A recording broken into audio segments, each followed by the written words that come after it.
to discuss. What did Jesus put in the air when he created Jamaica? Is there cocaine in the plants? Least racist place I've ever been to was. There are only 2 times in Jamaica.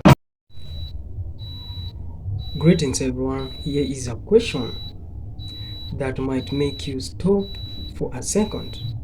So guys, have you subscribed to the channel? Please remember to subscribe, like and also comment. So guys, why are people from America, Canada and the UK and other part of the world moving to Jamaica and saying, wait, why does life feel different here? They came expecting sunshine, beaches, reggae and maybe a few good plates of jack chicken. But then something unexpected happened. They started talking about something completely different. They started saying Jamaica was teaching them how to slow down and actually live. So guys, I want you to watch this video until the end, then I'll come back with more comments. You see, this is why I love Jamaica so much, because I'm at home today, I'm just taking up my hair. I didn't even plan to like be outside. I just went to get a patty. Well, actually, I was meant to go get a patty, but the card machine is not working at the gas station where the patties are. And there's like a bar, restaurant next door to it. So I went there and I was like, oh, let me just get some wings for my lunch. And the next thing you know, I'm sitting down, I'm chatting with the bartender, having a beer. And now I'm just going back to finish off the last bits of my admin and take out my hair. I just love it, like the simple life and the simple moments mean so much more. Do you know what I mean? What's one place you've traveled to that changed the way you see life? Probably Jamaica. They're really hard workers there, they're really nice people, but they're so different over there compared to here in Canada, but they're really sweet people. What's one thing that surprised you most about Jamaica? A lot of tourism there. There's all their jobs are tourism in Jamaica. Did you ever live there? Honestly, yeah, I like the weather there, so I think I would live in Jamaica. What's your name and where are you from? My name's Danica, I'm from Hamilton. I asked the Jamaican what time it was, and the guy said there are only 2 times in Jamaica, daytime and nighttime. Honestly, the way of life out here in Jamaica is so chill. Everybody puts their hand up, everybody wants to talk, everybody is so friendly, the food is incredible, the culture is incredible, the vibes are positive, the drinks are amazing, and basically anywhere you go, you are going to have everything you want, and for a more affordable price than it would be in the UK or the US, for example. Barbados is great, Bermuda is also great, I've been to those 2 countries, but Jamaica, within the same region, kind of, is definitely the place to go to if you like to travel, if you like to see culture, if you like to have positive vibes all of the time. Trust me, it's the one.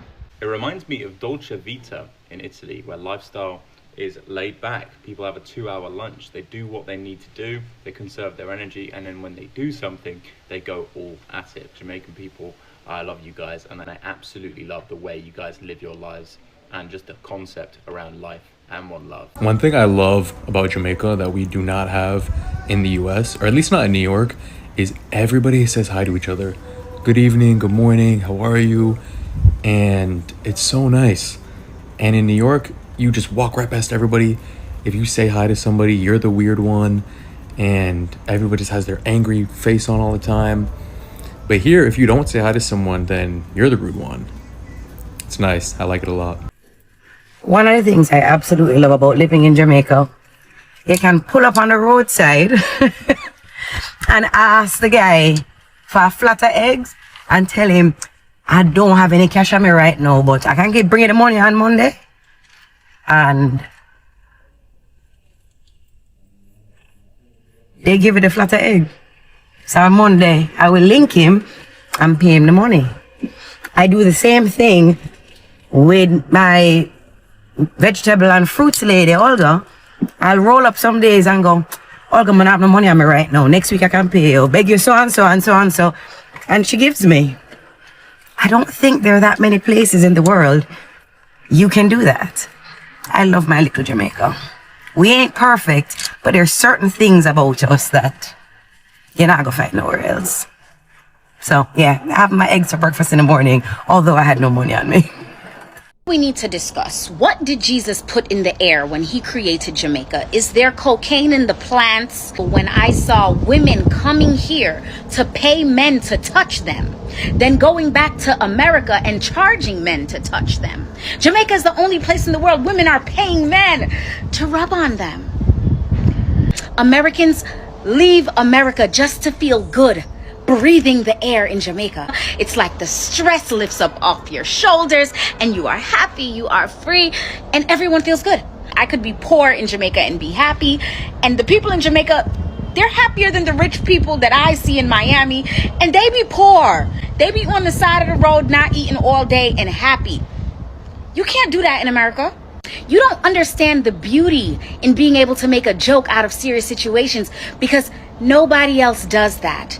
I see Americans in Miami shopping and they're sad, and you're in Jamaica in poverty and you're happy, and it's only being done in Jamaica. What is in the air? I need to know. Imagine stepping off the plane for the first time and everybody's black. Everywhere you look, everybody's black. The airport staff black. Security black. The bank tellers black. The cashier black. All shades of black, brown, caramel, light skin, dark skin. And to top it off, they sound like your parents, they sound like your grandparents. It's mad because you're in a new place where everything sounds familiar, everything feels familiar, everything smells familiar. It's like you're in the Twilight Zone, like you're experiencing deja vu. That's how I felt the first time when I went to Jamaica. Someone from the diaspora, it's the craziest feeling. Travel to a place that feels like home that you've never been before. I was so far from what I knew as home, but where I was felt like I was just at home. It reminded me of everything I knew. Music, the food, the language, things that people take for granted when you're already born into a society where everyone is just like you. The strangest feeling being the majority for the first time. Everywhere you go, everyone is just like you. Everywhere you go, everyone kind of looks like you, even though you know you're different and they know you're different. There's still something just warm and comforting about going back home. If you are from the diaspora and you have never visited where your family are from, I implore you to do it. The automatic connection that you feel speaks more than 1,000 words. Now, does that mean that you shouldn't be weary and do the most and not apply common sense? No. But making connections, having experiences that connect you to your roots will make you richer than money ever can. 3 reasons why I have to raise my kids in Jamaica. I'm sitting here, the sun is shining, they're in the swimming pool having the times of their lives, and it just occurred to me that there are certain things that are specific to Jamaica. You get nice weather in lots of places, but here's why I need to make sure that we can make that move here, and sooner rather than later. My kids are currently 4 years old and the clock is ticking, babes. The first thing is that our Jamaican national pride needs to be studied. The way we are just full of pride, bossy, and just think that we can just be the best all the time. Honestly, growing up in that environment where you are Jamaican first just makes you feel this sense of confidence that nobody can test. I grew up thinking that I could be anything, do anything, and move into any kind of space because I was Jamaican. I mean, what do you mean I can't? The second thing I will say is that we truly understand that village mentality. We strangers are not only kind and nurturing, but they are, willing to tell a child when they aren't doing something right. Yesterday, Maya was spilling water outside of the pool, and a lady who is living where we're staying, she said to her, babes, you have to keep the water inside the pool, and that really warmed my heart. I know some of you might be sensitive when strangers tell you kids things, but for me, as long as they're telling my children the right things, I am more than happy to hear it, to be empowered by it, and also let my kids know that they must listen and respect their elders, something that I find quite missing in other countries like the UK. And the third thing is that although I have not decided yet whether I'll be sending my kids to formal school or homeschooling, the fact is that I believe Jamaican education is better in those early years compared to the UK. I did my A-levels in England, and I was there for like 6 months when I was about 13, and high school just wasn't challenging because I had been so well equipped having been educated in Jamaica. There are lots of other things of why I want to move, but those 3 things right now are the top of my list, and I just don't think that you can get the vibe, the energy that you get when you live here. There's loads of other reasons why I want to live here, by the way, but those are specifically for my kids. Why is it that so much foreign nationals are coming to Jamaica and they're starting hotels, they're starting different businesses? People don't just go to countries that don't have value.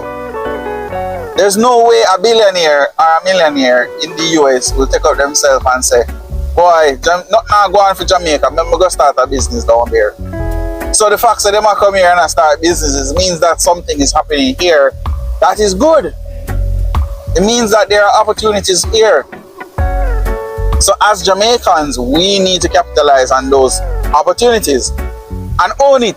Sometimes I get asked where the least racist place I've ever been to was. Basically, the place that discriminates the least. And to be honest with you, it's where I am right now, Jamaica. Now, I've been to many parts of the world where discrimination has been a big part of media, a big part of society.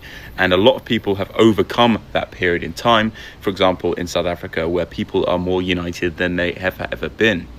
But in Jamaica, in this beautiful country, the saying goes, one love, it is true, and out of many people we are one, is essentially the philosophy here in this beautiful country. Now, there's a reason for this. You've got influence from everywhere. South America, you've got Spanish influence, you've got British influence, you've got Indian influence, you've got Ghanaian influence from everywhere. And nobody in Jamaica is a foreigner or an expat. Everybody here is here as one, united, the people united. And never have I seen this message been so clear from the people who live here. The locals will all tell you this, and I have not seen a single bit of discrimination in this country. You have white people, black people, Chinese people, Indian people, all speaking the exact same way with no discrimination in between them. Don't get me wrong, every place has their agendas, every place has their silly people who look to blame others for their own situation. But in reality, Jamaica is probably one of the places where you do not have to worry about this at all. It's truly amazing, and I emphasize how much I love Jamaica, partially because of this point. It's incredible. Come to Jamaica.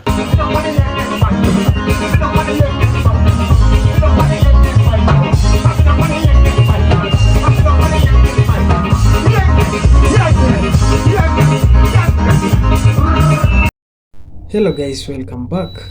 I hope you have just watched that full video. So guys, can Jamaica teach someone how to live? Think about that for a moment. In some countries, your morning begins with an alarm. Your phone is already screaming with notifications. Traffic is waiting for you. Work is calling. And somebody somewhere is asking, where are you? You are 5 minutes late.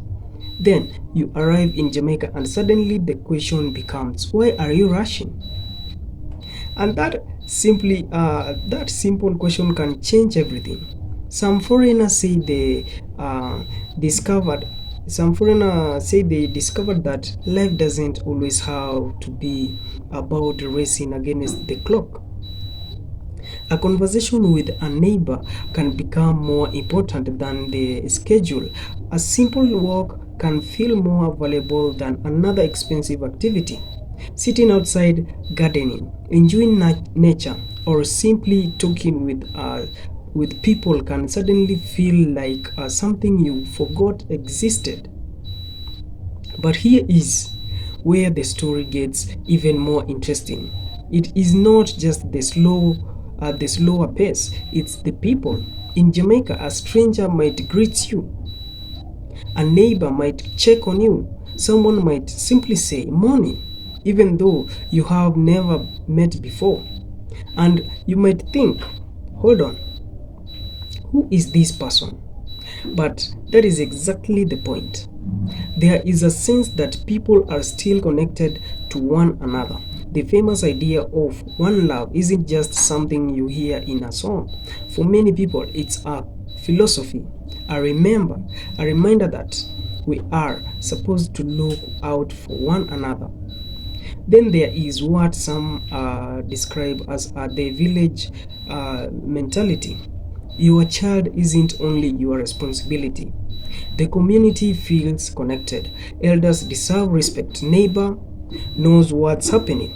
People can sometimes become involved in each other's life in ways that might feel unusual to someone coming from more individualistic society. And that is when another question appears. Could Jamaica be reminding the world of something modern life made us forget? Maybe happiness doesn't always come from having more. Maybe sometimes it comes from knowing more people. Maybe it comes from sitting down and having a conversation. Maybe it comes from asking outside without checking your bank account every 5 minutes. Maybe it comes from planting something in the ground and watching it grow. And perhaps that is why some foreigners say Jamaica changed them. They didn't simply move to another country. They discovered another rhythm of life. But let's be honest, Jamaica isn't paradise without problems. There can be traffic, utilities can be unpredictable, hurricane season can bring serious challenges, and everyday life can sometimes test your patience. So, this isn't a story about Jamaica being perfect. It's about something much more interesting. What if the imperfection are part of the lesson? Because people who truly embrace Jamaica often aren't the one demanding that the island becomes exactly like the country they left behind. They are the one willing to listen. They are willing to learn. They are willing to respect the culture. They are willing to contribute, and perhaps that is the real secret. Jamaica doesn't necessarily ask you to change the island sometimes. Jamaica asks you to change yourself. You may arrive looking for a better place to live, but somewhere along the way, you might discover a different way to live, and that leaves us with one final question. Are these foreigners falling in love with Jamaica? Or are they falling in love with the version of themselves they discovered there? Because maybe Jamaica's greatest attraction isn't something you can put on a postcard. Maybe it's the feeling of finally having time to be human again. One love. So guys, I want you to hear your thoughts in the comment section. And if you have not subscribed to my channel, please remember to subscribe, like, and also comment. Thank you.